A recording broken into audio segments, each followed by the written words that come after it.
नमस्कार दोस्तों, स्वागत है अपने YouTube channel top trending GK में। दोस्तों, रेलवे एलपी एग्जाम जो 25 से 29 नवंबर को टीसीएस ने टोटल 15 शिफ्ट में कंडक्ट की, प्रति शिफ्ट लगभग 20 क्वेश्चंस आपके मैथ्स के पूछे गए। तो इसके अकॉर्डिंग हमने ये जो 300 प्लस क्वेश्चंस है ना, इनको अर्थमेटिक्स और एडवांस मैथ्स में भी चैप्टर वाइज अलग किए और टोटल 17 चैप्टर में ये सभी क्वेश्चंस आपको शिवानी मैम हल करवाने वाली है। देखिए, क्वेश्चंस के वेटेज का बात करें एएलपी में आपकी, तो सबसे अधिक यहाँ पर अर्थमेटिक के 241 क्वेश्चंस में भी नंबर सिस्टम के highest number of questions 50 questions पूछे गए। उसके बाद परसेंटेज के 32 क्वेश्चंस, फिर आपका अनुपात समानुपात के 31 क्वेश्चंस, नेक्स्ट आपके लाभ हानि के 17, टाइम वर्क के 16 और इंटरेस्ट जो ब्याज है उनके 16 क्वेश्चंस और समय दूरी चाल इसके भी 16 क्वेश्चंस, एवरेज के 15, डीआई के 15, डिस्काउंट के 12 और जो आपका सांख्यिकी है माध्य माध्यक बहुलक है उनके 12 क्वेश्चंस, एलसीएम एचजीएफ से 9 क्वेश्चंस। तो ये सवाल अर्थमेटिक के हो गई। इसके साथ एडवांस मैथ्स की बात करें तो टोटल 73 क्वेश्चंस पूछे गए हैं, जिसमें हाईएस्ट एडवांस मैथ्स में क्षेत्रमिति से 25 क्वेश्चंस, ज्यामिति से 19 क्वेश्चंस और जो आपकी बीजीय सर्वसमीकरण है ना उनसे 14 क्वेश्चंस, त्रिकोणमिति से 9, ऊंचाई और दूरी भी जो ट्रिग्नोमेट्री का पार्ट है इसमें 6 क्वेश्चन। तो ये सभी 300 प्लस क्वेश्चन चैप्टर वाइज अपन सॉल्व करने वाले हैं एक एक करके। और फिलहाल इस लेसन में डिस्काउंट की क्वेश्चंस अपन हल करेंगे, एलसीएम एचसीएफ के क्वेश्चंस हल करेंगे और दूरी समेत चाल के क्वेश्चंस हल करेंगे। तो ये एक वीडियो में फिलहाल 3 चैप्टर अपन कंप्लीट करने वाले हैं और फिर ये अपनी सीरीज कंटिन्यू चलेगी और कुछ ही वीडियोस में आपका पूरा ये मैथ्स के चैप्टर वाइज क्वेश्चंस कंप्लीट हो जाए। तो ये पूरा सेशंस आपकी शिवानी मैम लेने वाली है। इस बीच आपको बता दूं, आप किसी भी कॉम्पिटिटिव एग्जाम्स की तैयारी करते हो, रेलवे एसएससी बैंकिंग, जब तक मॉक नहीं देंगे ना आपकी 50% तैयारी अधूरी रहेगी। पूरी तैयारी के लिए आपको प्रैक्टिस करना और उसमें मॉक देना, एनालिसिस करना कहाँ पर गलती हो रही बेहद आवश्यक है। इसमें यदि आप मॉक की बात करें तो टेक्स्ट बुक पास प्रो आप ज्वाइन कर सकते हो। टीटीजी के कूपन कोड से आपको हाईएस्ट डिस्काउंट मिल जाएगा और 1 साल के यहाँ पर 2 साल वाला पास प्रो है ना किफ़ायती रहेगा। आने वाले 2 साल में जो भी एग्जाम्स आए, SSC, railway, banking, defence, CBT1 CBT2 सारे एग्जाम्स के प्रीवियस ईयर के पेपर सहित आप मॉक टेस्ट दे पाएंगे। रेलवे के यहाँ पर जितने भी CBT एग्जाम्स हो चुके हैं उसमें chapter wise sectional test, full test है और उनका बेहतर ढंग से विश्लेषण है। लिंक डिस्क्रिप्शन बॉक्स में चेकआउट कीजिएगा टीटीजी के कूपन कोड। और देखिए, एएलपी में आपने देख लिया एनसीईआरटी से पूरा साइंस का वेटेज आया, तो हमने क्लास 9 10 के एनसीईआरटी के सभी 32 चैप्टर है ना उनके अपन ने इंपॉर्टेंट पाठ्य पुस्तक के फैक्ट लिए, एग्जाम्पलर के डीपली क्वेश्चंस लिए, सारे न्यूमेरिकल के क्वेश्चंस यहाँ पर आपको इंक्लूड मिल जाएंगे। तो ये 9 10 की एक साथ आप ई बुक डाउनलोड कर सकते हो हमारी वेबसाइट से। लिंक डिस्क्रिप्शन बॉक्स में कैसे डाउनलोड करनी है आप डेमो वीडियो देख सकते हो। एएलपी में पूछे गए 15 शिफ्ट के सभी करंट अफेयर्स के यहाँ पर हमने चैप्टर वाइज अलग किए, उसमें भी कुछ इंपॉर्टेंट जो रिपोर्ट्स डाली है जहाँ से रिपीट हुए सवाल, तो ये भी आप देख सकते हो। सभी इंपॉर्टेंट ई बुक की लिंक डिस्क्रिप्शन बॉक्स में डाल रहे हैं। तो चलिए यहाँ पर ये सेशन अपन कंटिन्यू करते हैं। स्टार्ट करते हैं अपना सेशन को। देखिए, स्थिर जल में 3 किलोमीटर पर आवर की चाल से नाव चला रहे एक नाविक को धारा के प्रतिकूल 50 किलोमीटर जाने में धारा के अनुकूल 50 किलोमीटर जाने की तुलना में दोगुना समय लगता है। धारा के अनुकूल नाविक की चाल ज्ञात कीजिए। ठीक है, ये आपसे पूछा गया है, ये आपसे पूछा गया है। तो देखिए, डिस्टेंस क्योंकि दोनों की समान है, डिस्टेंस समान है, तो कहीं ना कहीं जो डिस्टेंस समान है, तो देखिए हमें एक बार 3 प्लस एक्स जो कि होगी 3 प्लस एक्स, क्योंकि आपको इससे जल में चाल 3 प्लस एक्स करनी पड़ेगी वो, और जो विपरीत दिशा में चल रहे होंगे, प्रतिकूल चल रहे होंगे। अनुकूल के लिए हो गया ये, प्रतिकूल के लिए हो गया ये। अब जो प्रतिकूल चलने में उसको 2 घंटे का समय ज्यादा लग रहा है, 2 घंटे का समय ज्यादा लग रहा है। आपको 3 प्लस एक्स 3 माइनस एक्स गुणा 2, इस इक्वेशन को सॉल्व करोगे तो आपके पास आएगा 3 plus x equal 6 minus 2x। ठीक है, ये आ जाएगा। आपको क्या करना है, ये इस इक्वेशन को थोड़ा और सॉल्व करोगे तो 3 आपका x और 2x क्या हो जाएगा 3x, इधर क्या हो जाएगा आपका, ये हो जाएगा आपका 6 माइनस 3 यानी कि 3। x की वैल्यू आपकी आ जाएगी 1, x की वैल्यू 1 आ गई है। ठीक है, आपसे क्वेश्चन में पूछा गया है कि धारा के अनुकूल नाविक की चाल ज्ञात कीजिए। ठीक है, धारा के अनुकूल बताने के लिए हमें पता है कि अनुकूल क्या है, चाल ये है, अनुकूल के लिए ये है, तो अनुकूल के लिए क्या हो जाएगा 3 + 1 यानी कि 4 किलोमीटर पर आवर, ये आपकी स्पीड हो जाएगी। ये क्या है आपकी अनुकूल, अनुकूल है चाल, ये अनुकूल चाल है, धारा के अनुकूल चाल। ठीक है, ये होगा 3+1। तो आपको समझ में आ चुका है, इस चीज को हम इस तरीके से कर सकते हैं। नेक्स्ट क्वेश्चन की तरफ बढ़ते हैं। स्थिर जल में 3 किलोमीटर पर आवर की चाल से नाव चला रहे एक नाविक को धारा के प्रतिकूल 50 किलोमीटर और धारा के अनुकूल 50 किलोमीटर जाने की तुलना में दुगना समय लगता है। धारा के प्रतिकूल नाविक की चाल ज्ञात कीजिए। ठीक है, फिर से आपसे धारा के प्रतिकूल पूछा हुआ है नाविक की चाल। क्वेश्चन में कोई डिफरेंस है जो इससे पहले वाला क्वेश्चन था और इस क्वेश्चन में? क्या आपको कोई भी डिफरेंस दिख रहा है? आप कहोगे नहीं, इनमें कोई भी डिफरेंस नहीं है। तो इसके लिए क्या करना है, हम पिछले वाले क्वेश्चंस पर ही चलते हैं। जैसे को आपको सारी चीजें गिवन है, तो जो मेन है आपका वो है प्रतिकूल। क्या पूछ रहा है? प्रतिकूल। तो प्रतिकूल के लिए क्या है आपका 3+x है, तो 3 - x है। प्रतिकूल के लिए क्या है आपका 3 - x है।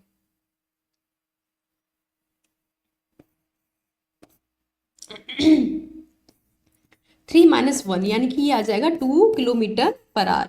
ये क्या हो जाएगा आपका प्रतिकूल चाल हो जाएगी। ये क्या हो जाएगी आपकी प्रतिकूल चाल हो जाएगी। गलती से यहाँ पर प्लस लिख गया था पिछली बार, अभी आपको सही कर लेना है। क्या हो जाएगा 3 - 1। ठीक है, ये क्वेश्चन हो चुका है। ठीक है, ये भी क्वेश्चन हो चुका था। अब आते हैं क्वेश्चन नंबर 3 की तरफ। रमा घर से 5 किलोमीटर की दूरी पर स्थित अपने कार्यालय तक पैदल चलकर जाती है। सुबह के समय वह यह दूरी 1 घंटे में तय करती है। ठीक है, 5 किलोमीटर पैदल ही जा रही है। ठीक है, और 1 घंटे में जाती है। 1 मिनट, ठीक है। जबकि शाम को घर लौटते समय उसे यही दूरी तय करने में मुझे अभी 1 मिनट का टाइम दीजिए। ठीक है, मैं पानी लेके आती हूँ।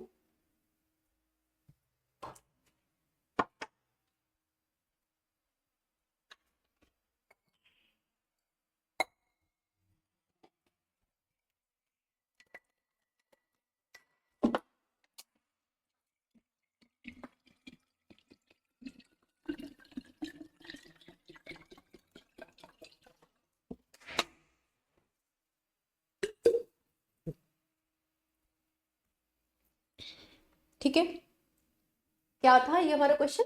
रमा घर से 5 किलोमीटर की दूरी पर स्थित अपने कार्यालय तक पैदल चलकर जाती है। पैदल चल के जा रही है और 1 घंटे का समय ले रही है। ठीक है,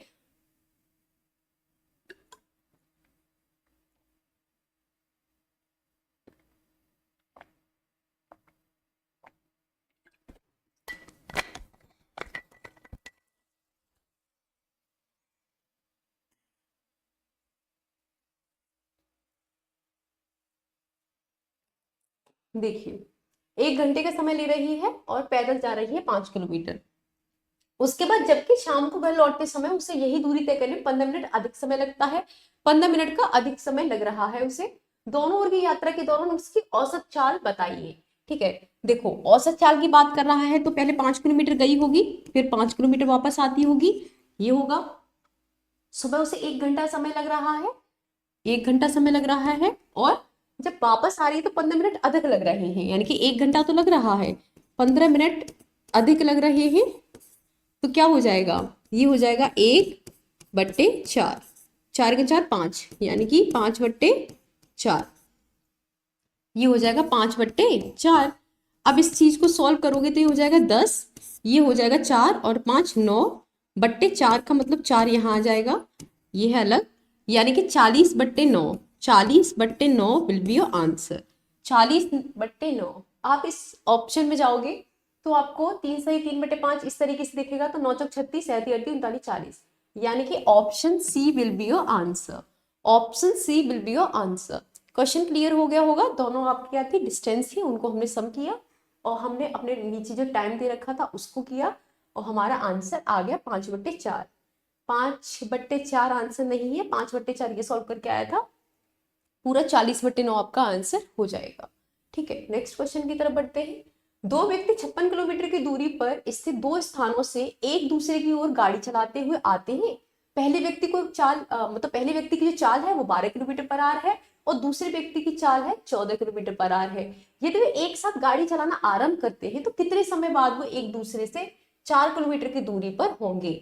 अच्छा, आप बताइए 4 किलोमीटर की कितने समय बाद वे एक दूसरे से 4 किलोमीटर की दूरी पर होंगे।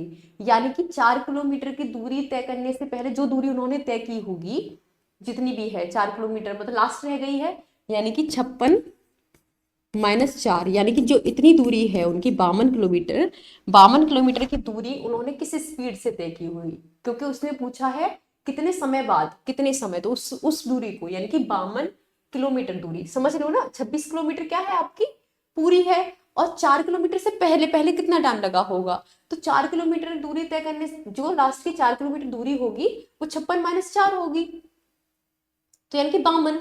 इस 52 किलोमीटर दूरी को तय करने में कितना समय लगेगा, यानी कि टी, और स्पीड क्या रही होगी, वो एक दूसरे की ओर आ रहे हैं, एक दूसरे की ओर 12 और 14, यानी कि 2 और 6, 26, क्या हो जाएगा 26। तो कितना आ जाएगा 2, कितना आ जाएगा 2 घंटे, 2 hour, 2 hour will be answer. 2 घंटे आपका आंसर हो जाएगा, 2 घंटे आपका आंसर हो जाएगा, ठीक है।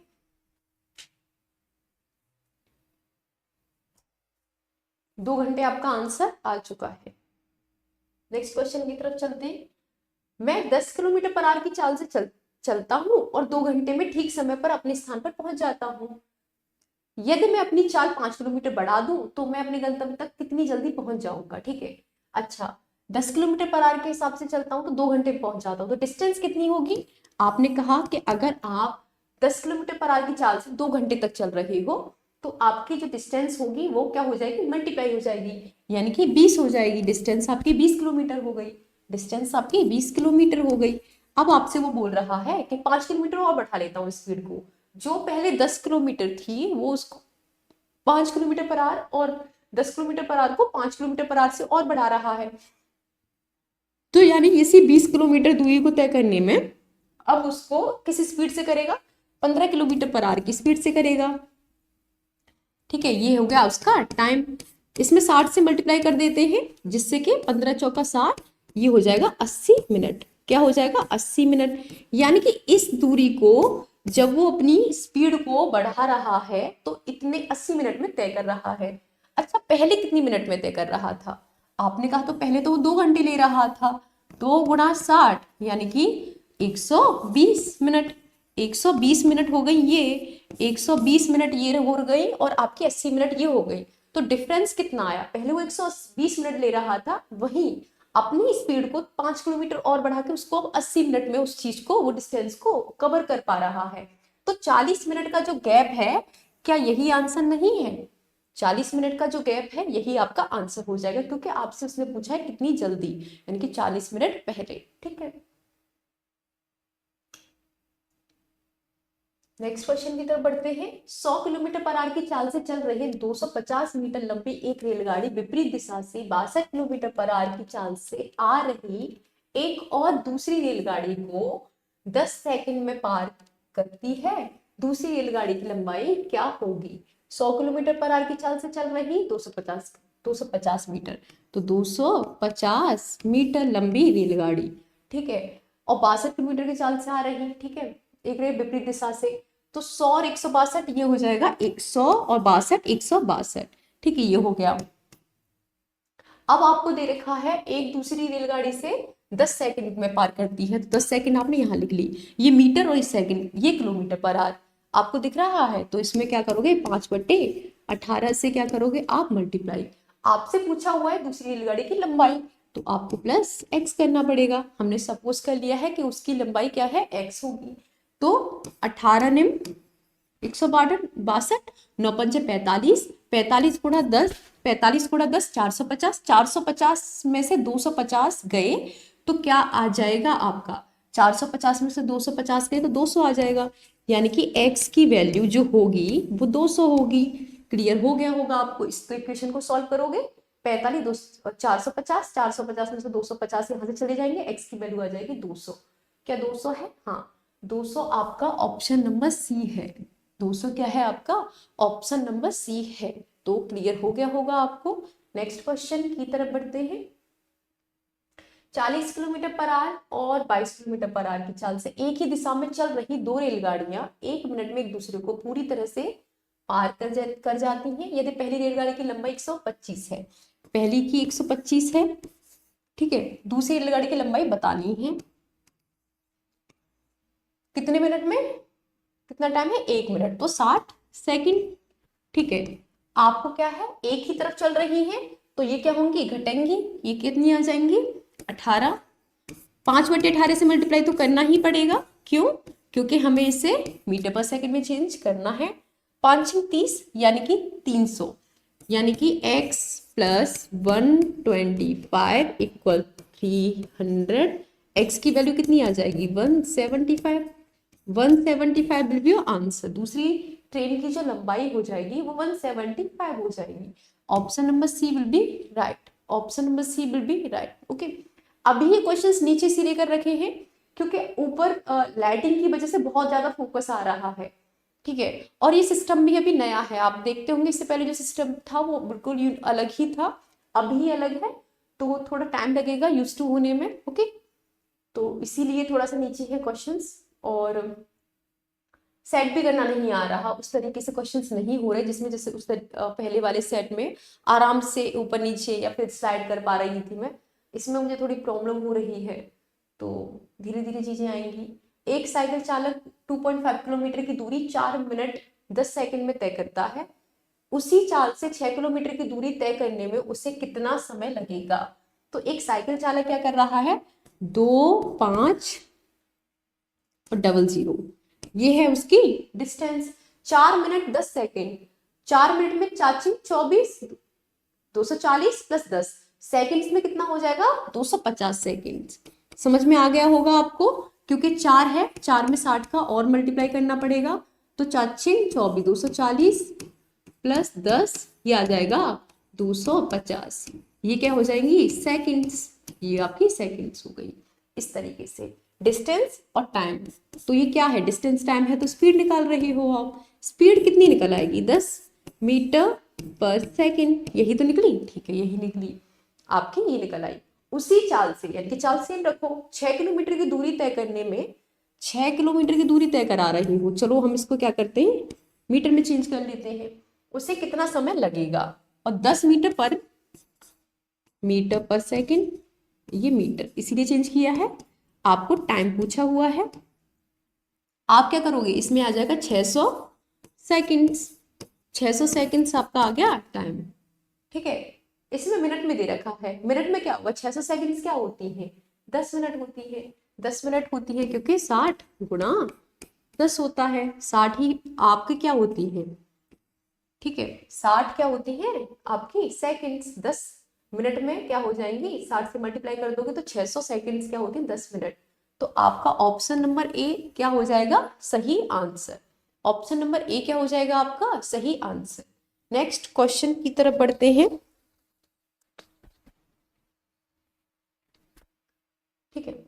देखिए, प्रत्येक 250 मीटर लंबी दो रेलगाड़ियां समान समांतर पटरियों पर क्रमशः 90 किलोमीटर पर आवर और 60 किलोमीटर पर आवर की चाल से विपरीत दिशाओं में चल रही है।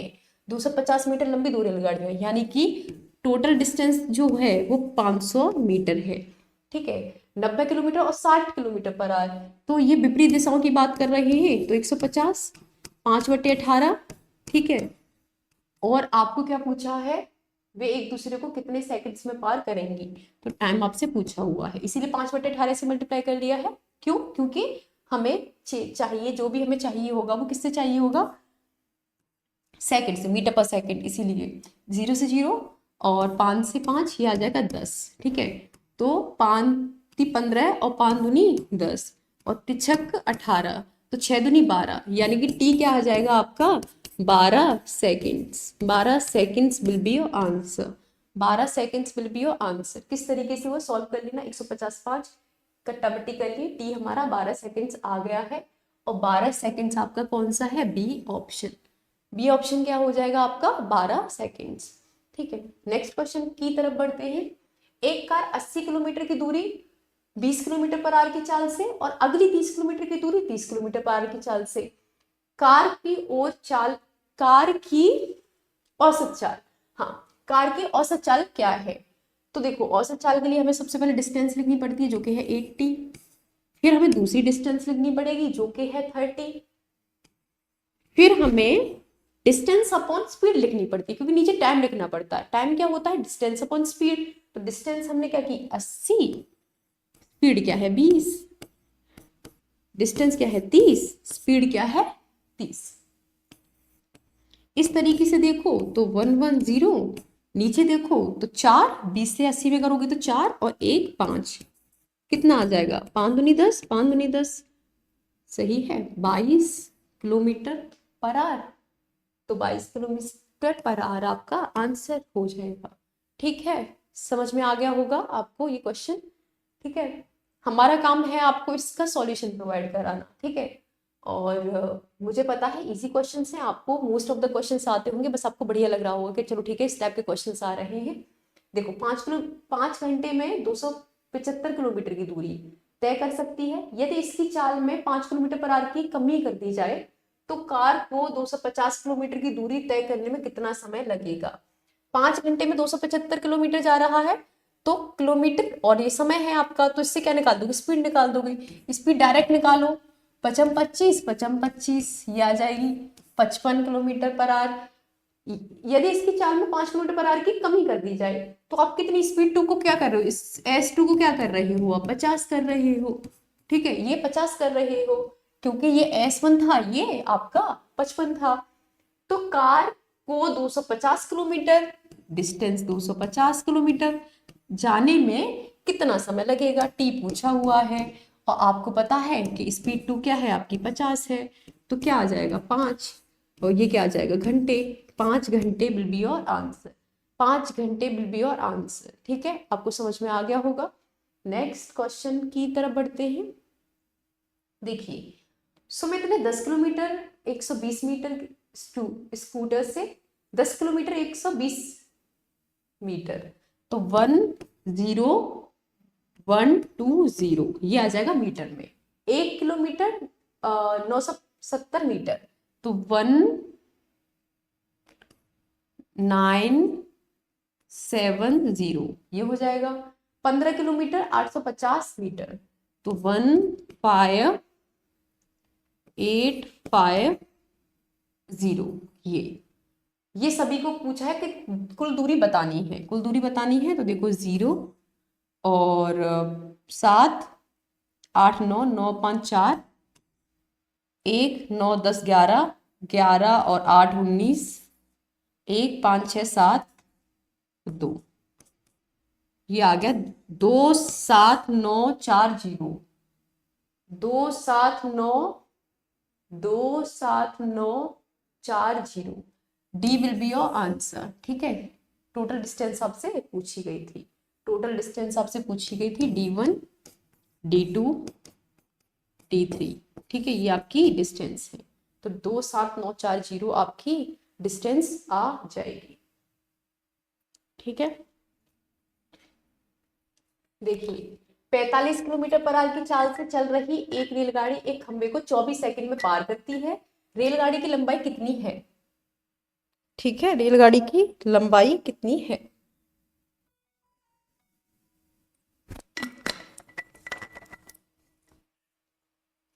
पैंतालीस किलोमीटर पर आवर की चाल से चल रही एक रेलगाड़ी, तो 45 चल रही रेलगाड़ी एक खंबे को 24 सेकंड में, 24 सेकंड में रेलगाड़ी की लंबाई कितनी है? तो डी आपसे पूछा गया है और 5/18 आपको करना ही पड़ेगा, करना पड़ेगा ना, करना पड़ेगा। तो 9 दूनी 18, 9 पंजे 45, ठीक है, 2 से जाएगा 12, ये आ जाएगा 25 गुणा 12, डी आ जाएगा 25 गुणा 12। देखो 25 चौका 100 और 4 ती 12 यानी कि 300, डी आ जाएगा आपका 300 मीटर ही होगा, हाँ मीटर ही होगा, 300 मीटर। ठीक है, ये क्या आ जाएगा आपका 300 मीटर। नेक्स्ट क्वेश्चन की तरफ बढ़ते हैं। रीना 8 किलोमीटर पर आवर की चाल से दौड़ती है, 200 मीटर की दूरी तय करने में उसे कितना समय लगेगा? देखो, 200 मीटर की दूरी तय करनी है और 8 किलोमीटर पर आवर यानी कि 5/18 आपको पूछा है समय। तो देखिए 8×5 = 40 और 4×5 = 20 और 18×90 second, 90 seconds will be your answer. ठीक है, समझ में आ गया होगा। नेक्स्ट क्वेश्चन की तरफ बढ़ते हैं। 72 किलोमीटर पर आवर की चाल से चल रही एक रेलगाड़ी को एक खंबे को पार करने में 24 सेकंड का समय लगता है। रेलगाड़ी की लंबाई कितनी है? देखो, 72 किलोमीटर पर आवर तो 5/18 को तय करने में 24 सेकंड लग रहे हैं। रेलगाड़ी की लंबाई आपसे पूछी हुई है। ठीक है, ये है चौक 72 20 यानी कि डी क्या आ जाएगा आपका 20×24 जो कि होगा 0, 8, 480। डी कितनी आ जाएगी आपकी 480। 480 विल बी योर आंसर। तो ये है आपका डिस्काउंट। डिस्काउंट के जितने भी क्वेश्चंस आपके आ रखे हैं एएलपी एग्जाम में वो सब हमने एक जगह ले रखे हैं। तो करते हैं। अब पता है समान अंकित मूल्य वाली समान वस्तुओं पर 5 खरीदें और 6 पाएं जैसी योजना मतलब के द्वारा एक छूट प्रदान करती है। अब वो छूट कितने की होगी? क्या बोला है इसमें कि 5 खरीदें और 6 पाएं। तो पैसे आपको कितने के दे रहे हैं 5 के, पर आपको लेके सामान कितने का आना है 6 का। ठीक है, तो जो छूट मिलेगी वो 6 वस्तुओं पर मिलेगी। पर आप बताओ कितनी आपको एक्स्ट्रा मिल गई? आपको एक वस्तु एक्स्ट्रा मिल गई है, एक वस्तु एक्स्ट्रा मिली है, यही है। और कितनों पर मिली है? क्योंकि आपने 6 ले रखी थी, आपकी वस्तु तो आपको 6 मिली है और एक आपको उसमें फ्री मिली है एक तरीके से, तो ये छूट होगी। ये हो जाएगा 100। तो ये कितना आ जाएगा? ऑप्शन में देखोगे तो डी ऑप्शन 16 सही 2/3। 16 सही 2/3 आपका होगा परसेंटेज आंसर। क्या हो जाएगा? 16 सही 2/3 परसेंटेज आपका आंसर हो जाएगा। ठीक है, 16 सही 2/3%। नेक्स्ट क्वेश्चन की तरफ आते हैं। आप देखो, एक दुकानदार 18,000 अंकित मूल्य वाली एक मशीन पर 2 क्रमिक छूटे देता है जिसमें से उसका विक्रय मूल्य घटकर कितना हो जाता है? 12,960 रुपए हो जाता है।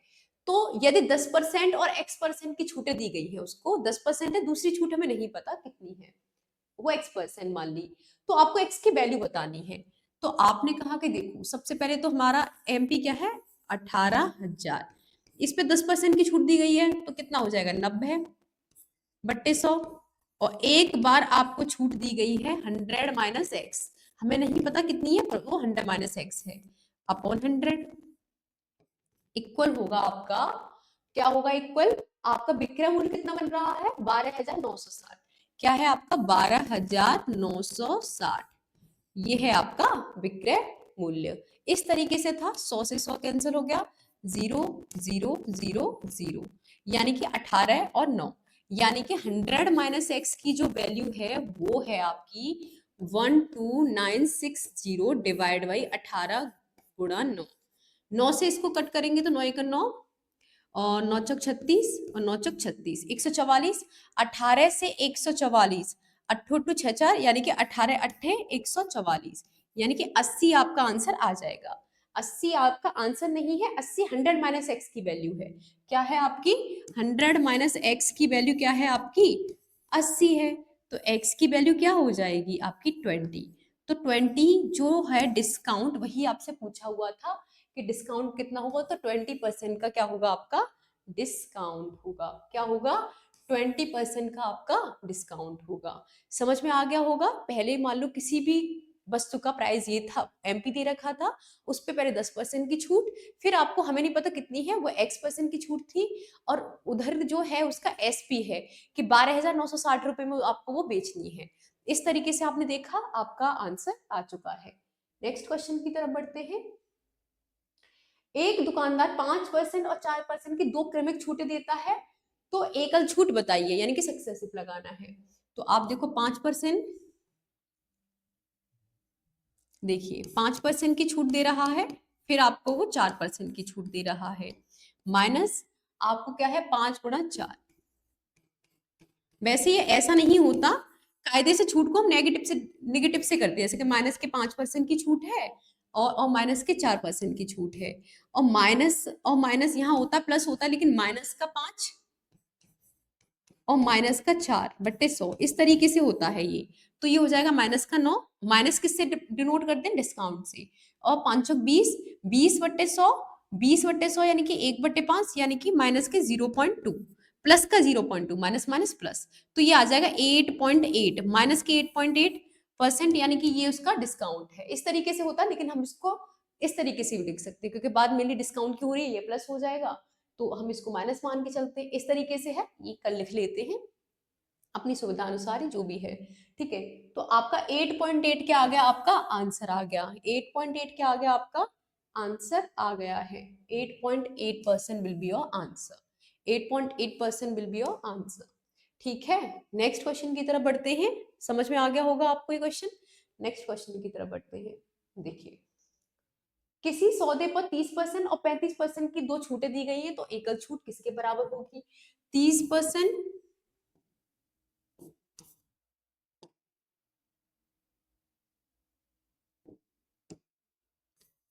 आपको 30% की छूट दी गई है, प्लस आपको फिर कितनी छूट दी गई है, आपको 35% की छूट दी गई है, 35% की छूट दी गई है, और आपको माइनस, आपको क्या करना पड़ेगा, 30 और 35, ये 100 से आपको भाग देना होगा। आपने कहा ये 65 आ जाएगा, ये माइनस होगा, ये कितना होगा, 5×7=35, 5×2=10, 0 से 0 3×7 21, यानी कि 21/2, यानी कि ये हो जाएगा 65 माइनस 10.5, ये आ जाएगा 55 में से 0.5 गए तो 54.5, 54.5 आपका आंसर होगा। कहाँ है 54.5, 54.5% आपका आंसर हो जाएगा। तो ये है आपका सक्सेसिव से। नेक्स्ट क्वेश्चन की तरफ बढ़ते हैं,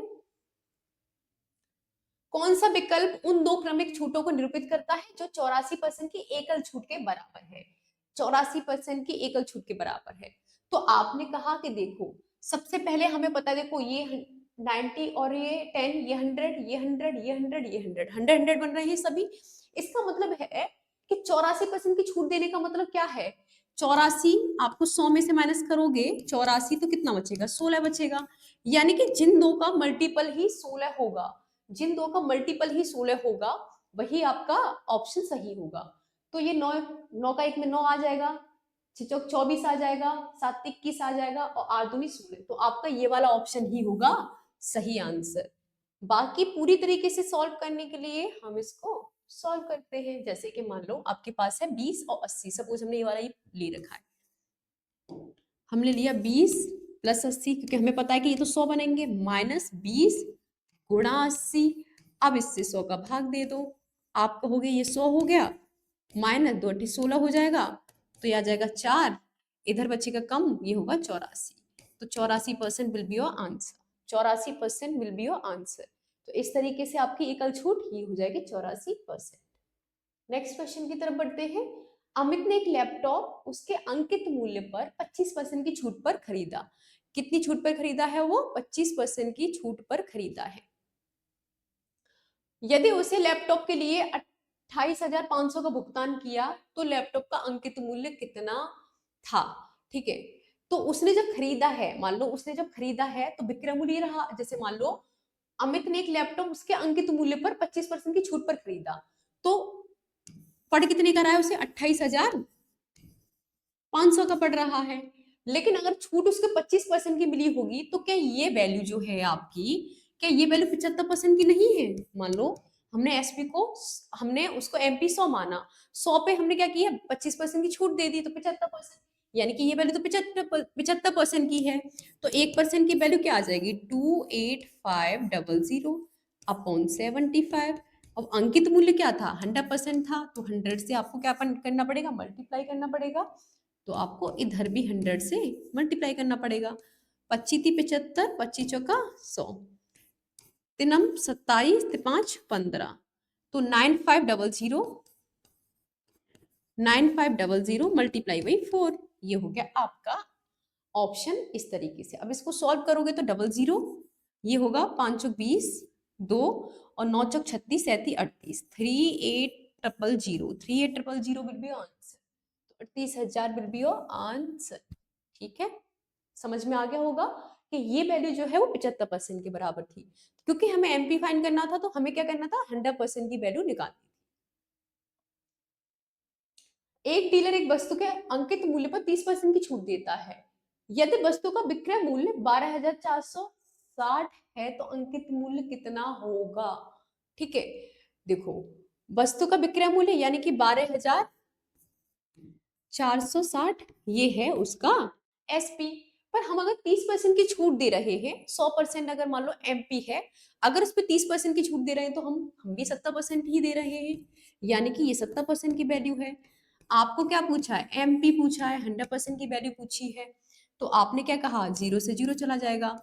7 एकन 7, 7 हो गया 5 54, और सत्तू सत्तू 49, 4 9, और 7 8 56, 178, 178, 17800 will be your answer, 17800, 17800, option C will be your answer, option C will be answer. MP ही पूछा हुआ था आपसे, आपसे एमपी ही पूछा हुआ था, ठीक है, क्योंकि 100% की वैल्यू निकालनी थी। आपने कहा एक वस्तु को उसके उसके 500 रुपए के अंकित मूल्य पर 20% 15% की दो क्रमिक छूटें देने के बाद एक्स रुपए में बेचा जाता है, आपसे वो एसपी ही पूछा हुआ है। ठीक है, आपने कहा कि 500 रुपए की कोई चीज थी, ठीक है, उस पर आपने क्या किया, 20% का डिस्काउंट दिया, फिर 15% का डिस्काउंट दिया। 20% का दोगे तो 80 हो जाएगा, और 15% का दोगे तो 85 हो जाएगा। इसके बाद जो निकल के आएगा वो आपका एसपी ही निकल के आएगा। 0 से ये कट गया, 00, इस 0 से ये 0 कट गया, और 5 से कटेगा, 5 से कटेगा ये 5 एकन 5, 5 सत्ते 35, 17, और 5 दूनी 10, 2 से ये 4, यानी कि 4 बना 20, और 17, 17 दूनी 34, 340, 340 आपका क्या आ जाएगा आंसर, 340 क्या आ जाएगा आपका answer. Option number C will be your answer, option number C will be your answer. ठीक है, आपको पता था कि आपको 500 रुपए दे रखा था, उस पर आपको सबसे पहले 20% की छूट दी गई थी, तो आपका क्या बना, ये 80/100, फिर आपको दी गई है 15% की छूट, तो 85/100, और आपने इसको सॉल्व किया तो आपका आया 340, 340। ठीक है, नेक्स्ट क्वेश्चन की तरफ बढ़ते हैं। एक वस्तु को उसके 500 रुपए अंकित करने पर, जो कि वही क्वेश्चन है रिपीटेड, देखिए कि, किसी सौदे में पर 40 और 60 की दो क्रमिक छूटें की एकल छूट के बराबर होगी, किसके बराबर होगी? तो आपने कहा कि देखो 40% है, ठीक है, फिर आपका 60% है, -40 मल्टीप्लाई बाई 60 है, इसमें आप 100 करोगे, तो आप क्या करोगे, 100 करोगे, और चाची 24 करोगे, तो ये कितना हो जाएगा, ये हो जाएगा 6, और ये हो जाएगा 2 1 3 76%, 76% विल बी योर आंसर। ठीक है, 76% इसका आंसर आ जाएगा, क्योंकि एकल छूट की बात की गई है। किसी सौदे पर 25% और 10% की दो क्रमिक छूटें की एकल छूट के बराबर है। 25 और 10, देखो 25% और 10%, -25 गुणा 10 बट्टे 100, ये हो जाएगा 35। ठीक है, -25 चौका 100, तो 4 दूनी 8 और 4 पन 20, तो ये कितना आ जाएगा आपका, 35 में से 2.5 गया तो आपका होगा 3, यानी कि 32.5%, 32.5% ये आपका। तो अभी जो आपके क्वेश्चंस हैं ये हैं आपके एलसीएम और एचसीएफ के। तो जो एएलपी में एलसीएम एचसीएफ के जितने भी क्वेश्चंस आए हुए हैं 9 क्वेश्चंस हैं लगभग, आप उन सभी को कंप्लीट कीजिए। जैसे कि ये है आपका फर्स्ट क्वेश्चन कि आपको एलसीएम दे रखा है कि एलसीएम 27 और एन का, अगर एलसीएम की बात करें तो वो है 27 और यहाँ है एक एन। हमें नहीं पता कि एन की वैल्यू क्या है, पर वो 54 आना चाहिए। ठीक है, अब सेम यहाँ है कि एसटीएफ जो है आपका वो क्या है आपका 27 और यहाँ है एन, हमें उसमें 9 आना चाहिए। ठीक है, 9 आना चाहिए। तो आपसे पूछा कि एन की वैल्यू फाइंड करके बता दीजिए, इन्हें एन की वैल्यू फाइंड करके बता दीजिए। देखिए आप सबसे पहले एक चीज देखिए, अगर किसी चीज का एस सी एफ एन आना चाहिए तो एन यहाँ 9 तो जरूर होगा, साथ में कुछ हो सकता है पर 9 तो जरूर होगा, तभी तो 9 आएगा। एस सी एफ क्या होता है, कॉमन, दोनों में जो कॉमन होगा वही होगा आपका एस सी एफ। तो इस तरीके से क्या हो गया, यहाँ 9 हो गया। अब बात करते हैं एलसीएम की, तो यहाँ जो नंबर होगा वो 9 तो होगा ही, 9 तो होगा ही, साथ में कोई नंबर और हो सकता है। आपने कहा कि देखो 9 तो है ही, और 27 और 9 है, 54 आ रहा है, तो 27 दूनी 54 होता है, ये भी आपको पता है। तो आपने कहा कि यहाँ तो 2 है नहीं, यहाँ तो 2 है नहीं, यहाँ तो 2 है नहीं, यानी कि 9 के साथ साथ 2 और होना चाहिए, होना चाहिए कि नहीं, क्योंकि यही हो सकता है अब 2, 9 तो होगा ही, 2 और होना चाहिए, तो यहाँ 2 और होना चाहिए। जब यहाँ की वैल्यू 9 दूनी 18 है, तो क्या यहाँ की वैल्यू 9 दूनी 18 नहीं होगी, यहाँ की भी होगी। यानी कि जो n की वैल्यू है वो क्या है आपकी, ये है आपकी 18। क्या है आपकी 18, 18 है आपकी वैल्यू, किसकी है, जो कि है n की वैल्यू। देखिए दो संख्याओं का एलसीएम आपको 84 दे रखा है, एलसीएम जो है वो है आपका 84, और आपको जो संख्या दे रखी है उनका रेशियो दे रखा है 2:3, यानी कि अगर नंबर की बात करें तो 2x और 3x दो नंबर हमें मिल जाएंगे। ठीक है, संख्याओं का योग पूछा है, यानी कि आपको संख्याओं का योग, यानी कि आपको 5x की वैल्यू पूछी हुई है। अच्छा, क्या आपको इसमें x की वैल्यू फाइंड नहीं करनी पड़ेगी, x की वैल्यू आपको फाइंड करनी पड़ेगी। अच्छा, मैं अगर बात कह रही हूँ आपसे कि आपको x की वैल्यू फाइंड करनी पड़ेगी, इसका मतलब ये और है कि x HCF होता है, जो कॉमन होता है वो HCF होता है।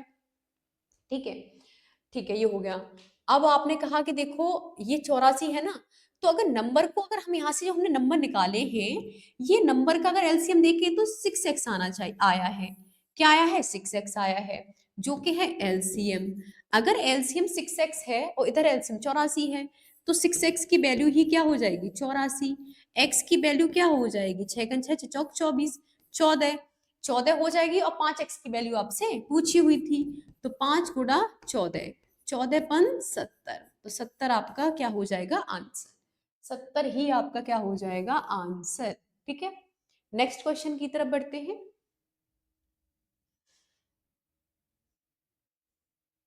देखिए आपको है सहभाज्य संख्याओं के समुच्चय का महत्तम समापवर्त किसके बराबर होगा, सह अभाज्य संख्याओं का, सहभाज्य दोनों अभाज्य, दोनों ही एक दूसरे से डिविजिबल है, जैसे कि 2 और 4, तो एचसीएफ उसका 2 हो जाएगा। इसका मतलब है कि उनमें से निम्नतम, उनमें से निम्नतम, उनमें से निम्नतम जो नंबर होगा वही होगा आपका एचसीएफ। देखिए 450, 1500 और 1650 का एचसीएफ क्या कीजिए, यानी कि सब में जो कॉमन हो। आपने कहा 0 0 0 सबके पीछे है, 0 0 0 सबके पीछे है, तो 0 तो होगा ही, ठीक है, सब में 0 भी है। अब देखो क्या 10 हो सकता है, 10 45 से, 15 150 से, और ये 165 से मल्टीपल होना चाहिए, नहीं होगा। 5 है, सब में है, 5 हो सकता है, 50 हो सकता है, ठीक है। और अब ये क्या है 15, 15 15×3 = 45, 15 का ये भी 15 से है, और 15 का 11 में करोगे तो 165 आ जाएगा, यानी कि 150 है, 150 है जो सब में है, 150 क्या है, सब में है, तो यही आपका क्या हो जाएगा आंसर। तो क्या हो जाएगा 1500, 150 क्या हो जाएगा इसका आंसर, 150 इसका आंसर हो जाएगा। देखिए संख्याएं हैं 310, 208, 310, 208 और हैं आपकी 180। इनका क्या पूछ रहा है आपसे, एचसीएफ पूछ रहा है। एक एचसीएफ पूछ रहा है, इनका डिफरेंस होगा या तो एचसीएफ या डिफरेंस का कोई फैक्टर होता है। आपने कहा 208 है, ये 180 है, तो ये कितना हो जाएगा 28 बनेगा यहाँ से। आपने कहा 310 है, 208 है, तो ये कितना हो जाएगा, पहली बात तो 100 सीधे सीधे है और 8 हो तो 102 हो जाएगा। अब आपने कहा कि 4 से क्या 102 कट रहा है, 4 से 102 नहीं कटेगा, ये तो कट सकता है पर ये नहीं कटेगा, तो 4 नहीं हो सकता। 8 से 8 9 10 ये नहीं कटेगा, 6 से 6 और 6 सत्ते बाय 6 और ये नहीं कटेगा, 28 नहीं कटेगा। तो दो ही एक ऑप्शन है, दो ही एक ऑप्शन है जो दोनों से कट जाएगा, जो दोनों से कट जाएगा। नेक्स्ट क्वेश्चन की तरफ बढ़ते हैं। दो संख्याएं 3:2 के अनुपात में हैं, उनका एलसीएम और एचसीएफ 24 और 4 है। उनका एलसीएम और एचसीएफ क्या है, 4 है, और ये क्या है 24 है। ये क्या है 4 और 24 है। संख्याओं में से बड़ी संख्या आपसे पूछी हुई है, तो सेम वही पैटर्न, अगर रेशियो 3:2 है तो नंबर 3x और 2x हो जाएंगे, ये हो गए नंबर। अगर इनके एलसीएम की बात करो तो ये कितना होगा 6x हो जाएगा, और 6x क्या है आपका 24 है, 24 है, x क्या हो जाएगा 6 चौक 24, 4 आ जाएगा x की वैल्यू। अब आपसे पूछिए बड़ी संख्या, तो जिसका रेशियो बड़ा वो संख्या भी बड़ी होगी, तो 4 से आपको मल्टीप्लाई करना पड़ेगा, तो 3 चौक 12, 12 आपका आंसर हो जाएगा, 12 आपका आंसर हो जाएगा। नेक्स्ट क्वेश्चन की तरफ बढ़ते हैं। देखिए ये है आपका 84, ये है आपका 105, ये है आपका 140, ये 3 नंबर है। आपसे पूछा है इनका एलसीएम, तो 7 से देखो, 7 एकन 7, 7 दूनी 14, 7 एकन 7 और 7 पन्ना 35, ये हो जाएगा 7 दूनी 14, यानी कि 7 तो आएगा ही आएगा। ठीक है, अब देखो 20 है तो 4 पन्ना 20 होगा, 5 होगा, 5 5 15 होगा, और ये 4 12 होगा, तो 4 4 सब में है, 5 भी है एक बार, और देखो सब में नहीं है, मतलब ये 4 भी आएगा, 5 भी आएगा, और आपका 3 भी आएगा, तो 4 12, 12 5 7, 6 7 42, तो 420, 420 आपका आंसर आ जाएगा। ये बात हो रही है आपकी एलसीएम की, बात हो रही है आपकी एलसीएम की, तो कितना आ जाएगा 420, 420 आपका आंसर आ जाएगा। आपने कहा कि 84, 105 और 140 का एलसीएम, जो कि अभी हम फाइंड कर चुके हैं। देखिए 24 42 और 56 का, 24 42 और 56 का एलसीएम फाइंड करना है। 24 42 और 56, 24 42 और 56, इनका क्या करना है आपको एलसीएम फाइंड करना है। क्या करना है आपको एलसीएम फाइंड करना है। तो देखिए 24 42 और 56, देखो 8 7 56, 7 6 42 और 8 3 24, 8 आएगा ही आएगा, 7 आएगा ही आएगा, 8 आ गया, 7 आ गया, और आपका 3 आ गया, 8 7 3, 8 7 3, यही है आपका। तो 8 7 56,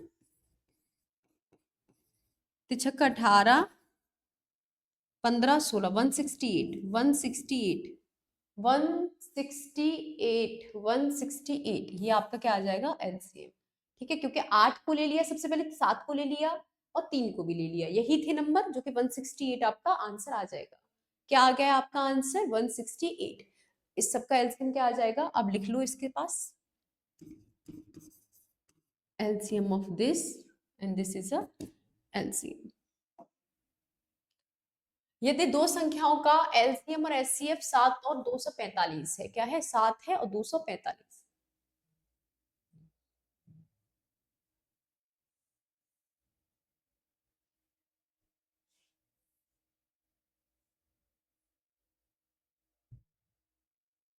ठीक है, 7 क्या है, 7 245, 7 है 245, ये क्या है दो संख्याओं का, ये है आपका एचसीएफ, ये है आपका एलसीएम। ठीक है, आपसे पूछा है इन संख्याओं गुणनफल बताइए, तो एलसीएम और एचसीएफ जो होता है आपका, इसका मल्टीपल क्या होता है, फर्स्ट नंबर है ना, नंबर 1 एंड एन टू, ठीक है, ये होता है।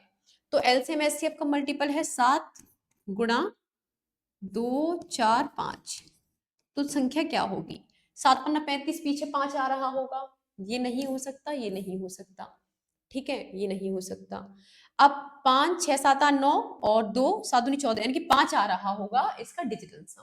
तो इसका भी और इसका दोनों का ही 5 आ जाएगा, डिजिटल सम क्या आ जाएगा, दोनों का ही डिजिटल सम दोनों का ही 5 आ जाए, 5 ही आ जाएगा, ठीक है, 7 8 9 5, हाँ ठीक है। अब करना पड़ेगा इसका मल्टीप्लाई, 7 पन्ना 35, 5 3 और 7 चौक 28, 29 31 का 1 और 3, 7 दूनी 14 और 15 16 17, 1715, 1715, यानी कि 1715, option D will be right answer, option D will be right answer, ठीक है। तो ये भी आपका कंप्लीट हो चुका है, तो मिलते हैं नेक्स्ट सेशन में, तब तक के लिए बाय बाय, और ध्यान रखिए, पढ़ते रहिए,